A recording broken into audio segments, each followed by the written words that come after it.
Hello everyone, TimeToGrind here, and welcome to another TTG show. Now today we are going to be talking about what a lot of people are talking about lately, and that is loot boxes. Now obviously everyone knows what loot boxes is if you've been playing video games in the last like 5 years. And there's been a huge controversy kind of sprung up recently because of how bad loot boxes are getting. And there's two main games that are causing these huge discussions about loot boxes. But that doesn't mean loot boxes haven't been a problem for a while and that they're still not becoming an even bigger problem. The two main games are Star Wars Battlefront 2 and the new Shadow of War game or whatever. And Total Biscuit, you guys probably know him, he made a really good video talking about the whole issues with loot boxes and stuff in like a really long 40-minute in-depth video. I'll put that in the description below because I think it's a really good video. But I feel like I had a couple other things that I thought would be kind of nice to add to the discussion, things I haven't really heard a lot of people, other people talking about, as far as I can tell. I share a lot of opinions with other people, but I think there are some things that haven't been said yet about this whole loot box thing. So now, why are people mad at loot boxing? Or not loot boxing, loot boxes in games? Well, first and foremost, loot boxes are just gambling. They are straight up gambling. Even if a game, there's games like CSGO where you actually have to buy the keys. There's no way to earn the skins for free, pretty much. And the guns you can, or the skins you can find have monetary value, and you can actually sell them on the Steam market, you can trade them.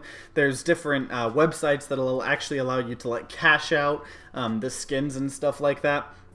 And get real money. There's a whole trading system. A couple people actually, that is their job, is trading up and cashing out and stuff. Like there are a couple people that is their full-on job. And that, there's whole other issues to stuff like that because you have gambling sites that we've heard about in the past, but that's a different issue. Even games like Overwatch, where you earn the loot boxes just by leveling up as well, and you can't sell them, it's still gambling because if you want to buy a skin, say a new Zarya Legendary comes out, and you really, really want that skin, you can't just buy that skin with money. You have to buy a loot box to get a chance at earning that Zarya skin. And it's not like, you might be like, oh, well, Holden, you can craft the Zarya skin if you open up enough loot boxes and it's just making it go faster. And although that is true, most games with loot boxes make it an extremely long grind in order to get things you actually want if you're not opening them, like if you're using the dust or, disenchanting things to get what you want. And so overall it still is, you buy a loot box, you're buying a chance of getting what you actually want. And that feeds these gambling tendencies in people, and like addictive personalities like Total Biscuit was talking about in his video and stuff like that. So overall, the reason why loot boxes are bad is they are gambling, whether it's CSGO or not. Now the thing is they are getting worse and worse as we go, because originally when we first started to see them, they were cosmetic only a lot of the times, and people could justify them because before loot boxes, there would be games like, for COD, there would be season passes and stuff like that, and DLC, and you would buy the DLC and there'd be map packs, and that would split the player base. So for someone that doesn't have all the DLC, they're not even in the same pool of player base as someone who doesn't. So especially like for the Call of Duty games on PC, and they're still doing map packs right now along with loot boxes, so they're even worse.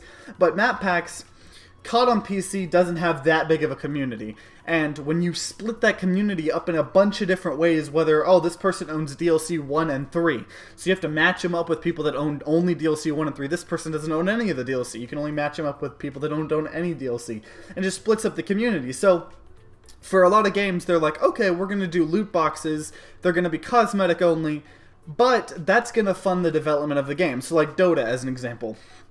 Really, really, really great example. It's free to play, so it doesn't cost anything, and you unlock all the heroes, so it's not even pay to win like League of Legends, because I consider even the slightest advantage, I've talked about this before, pay to win. So Dota doesn't even have any pay to win. All the things are crates and cases and treasures that you can buy that are all cosmetic, and that's great, especially since it's a free-to-play game.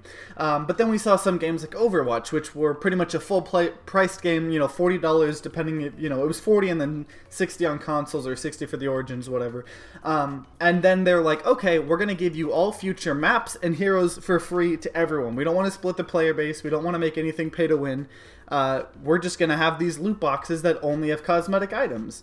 And that's great, you know, there are a lot of other issues, especially when seasonal events come into play, because, you know, a lot of the times you can't get everything by earning, and it feels frustrating, especially with, you know, making crafting costs double and stuff like that. But at the very least, you knew they're cosmetic only, and you're getting all content that actually matters for the rest of the game's lifespan for free, and that's great. And so you can kind of excuse the whole manipulative systems because of the fact that, hey, game's not pay to win, and I don't have to worry about buying map packs. I can pretty much ignore this if I want, and that's fine. But now, as we're progressing, we're starting to see pay-to-win loot boxes. And it's here and there. Sometimes it doesn't matter that much, and people try to make excuses of it and stuff like that. But with Battlefield 2, Star Wars Battlefront 2, the new one, and Shadow of War, we're seeing a whole new level of greed right now. And Shadow of War, I want to talk about for a little bit right now, because Shadow of War, it has loot boxes. It's a single-player game. Primarily, there's a small multiplayer mode that's going to be, as Total Biscuit said, you know, it's going to be a playground for whales, because whenever in ranked your, like, orcs die, they just die forever, and you either have to grind for more, or if you want to stay competitive, just keep on buying loot boxes, which is obviously pay to win. But what I said earlier about the one reason, me, myself, personally as well, accept multiplayer games having, you know, loot boxes with cosmetic only things, is although I know it's manipulative, I know it you know, manipulates people with addictive personalities and gambling things. That's awful, but at least it's funding the development of the game. Shadow of War, not only are they not cosmetic, they're pay to win, and it's in a primarily single player game. And I haven't really heard too many people talking about this aspect, and it's really annoying for me, because the obvious thing, every company wants to make money. They want to make as much money as possible, but they also want to make fans happy. A lot of companies. Some companies don't care. It's all about greed. But every company is about money. That's why a company exists, to make money. But when you have loot boxes make a lot of money. That's already been proven. That's why we're seeing them a lot. They make a lot of money. But people can accept it, like I've said, if it's funding the development of a future game. Or not of the future game, but of the development of the continued development of the game. Shadow of War is a primarily single-player game. There might be an update here or there, or small things here or there, but the game is not going to have a multi-year lifespan like Overwatch or CSGO, where the continued development is going to matter. Yeah, there might be a seasonal event in the multiplayer here, or a small little update here, but it's not like a primarily multiplayer game that is trying to get funding to continue development throughout a large lifespan, you know, even in like the double-digit years. And that's what really, you know, the Star Wars Battlefront 2 payment model and loot boxes I'll get to in a second, but the Shadow of War is almost worse. Even though the pay-to-win stuff isn't as bad, it's almost worse, because at least Star Wars Battlefront 2, they're giving out all the maps and stuff for free. So it is still technically funding future development, but it's just awfully pay-to-win. But Shadow of War, it's a primarily single-player game, so it was just shoved into the game for no other reason than to just make money. And obviously these systems are in games to make money, but you know, like I've said, you can kind of be like, oh, okay, I'll accept it, you know, because it funds the future development. But Shadow of War doesn't have a continued development. There is not a multi-year lifespan of this game. Once they make the game, they might make a few updates here or there, maybe make a DLC or two, but then it's going to be on to the next game. And they're just shoving loot boxes in, and some reviewers are even saying, like, hey, you know, near the end of the game, it feels really grindy, and it feels like the game's trying to force you to buy the loot boxes in a single-player game. And I am not ready to start accepting loot boxes in single-player games. That is not something that I'm okay with, because the main reason I've been okay with loot boxes is if they're cosmetic only to fund the development of the game. And single-player, that is where I put my foot down. Luckily, I'm not a huge fan in like single player games, like games like this. I'm really into like, you know, roguelikes or competitive multiplayer games, primarily multiplayer games. So I don't have to deal with this too much, but just knowing it exists is awful. But now let's talk about Star Wars Battlefront 2, and this is the big hurtful one. Star Wars Battlefront 2 is a $60 game, so it's a full-priced AAA title game, and there's loot boxes. Oh yeah, they're cosmetic. No, they're not cosmetic only. They are heavily pay to win. Now, Total Biscuit in his video, one of the first things he showed off that I kind of just want to talk about real fast is one of the, like, the Boba Fett or Jango Fett, whatever.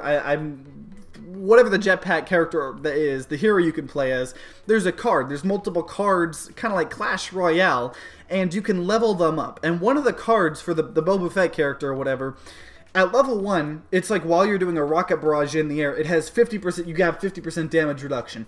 But at level 4, you get 100% damage reduction. So that is a drastic thing. It's not even like a small, like, you know, little increment. There is a 50% to 100% increase in damage reduction. So at level 4, you are taking no damage while in that rocket barrage thing. And that is a huge variance. So someone on day 1, they can just spend a bunch of money and have all these things not take damage in the air, while everyone else, if they're not paying money, it's going to take them a long time to max out all of these cards.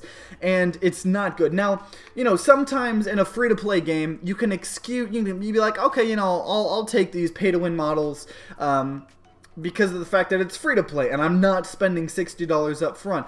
But Star Wars Battlefront, they are asking for $60 up front, and you have to keep that in mind.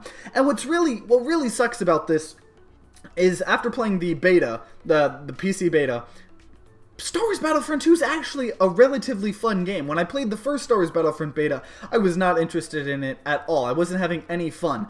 But Star Wars Battlefront 2, I was like, hey, I might actually buy this game. But the payment model is so toxic to me that I'm probably not going to buy it. Now, the thing is there's a couple people, Total Biscuit also, you know, talked about, you know, this whole boycott thing, and, you know, he was saying this is the time where we really need to, like, stand and be like, hey, this isn't okay. And he said, you know, although boycotts haven't worked in the past, you know, always, you know, we always don't get what we want, that doesn't mean we shouldn't try. And I agree with that. You know, I think it's smart for, if you don't believe in a certain thing, if you don't want to buy the game, do that. That's best to you. But I'm not going to sit here and say, oh, if you don't like this, we all need to just not buy this game. Because there's some people that the joy of playing their favorite Star Wars characters in a very fun game, that outweighs the badness of these bad payment model loot box systems. And if someone enjoys the game so much that they can kind of ignore it, you know, that's on you. If they want to spend the $60, that's okay. And speaking of that, I don't know if I'm going to buy Star Wars Battlefront 2. I still honestly don't know. I'm going to wait to hear a lot of stuff, see if any of the payment model stuff changes. But COD World War II does have loot box systems, we already know, and it has a season pass. So the payment model, they're double dipping. It's really awful, but after playing the PC beta, I really enjoy the game. It just ticks a lot of boxes in my head that I like about gaming. I like to have just, you know, I really like super try-hard, sweaty, competitive shooters, but I also like to have, you know, a kind of simple arcadey, mindless shooter to play every now and then, grind for skins. I talked about it a lot in my PC port, World War II, you know, first impressions, whatever. I'll have an annotation for that at the end of the video. So I've already talked a lot about it, but I like the game, and I am going to buy it when it comes out, because for me, it's worth it. But I understand it sucks, because it's like, oh, well, you're technically supporting these terrible development things, but to me, it is worth the money, whereas, you know, Star Wars Battlefront 2, I don't know. So I'm not going to stand here and be on my high horse and be like, you cannot buy these games because they have these terrible payment models. I think we need to do something.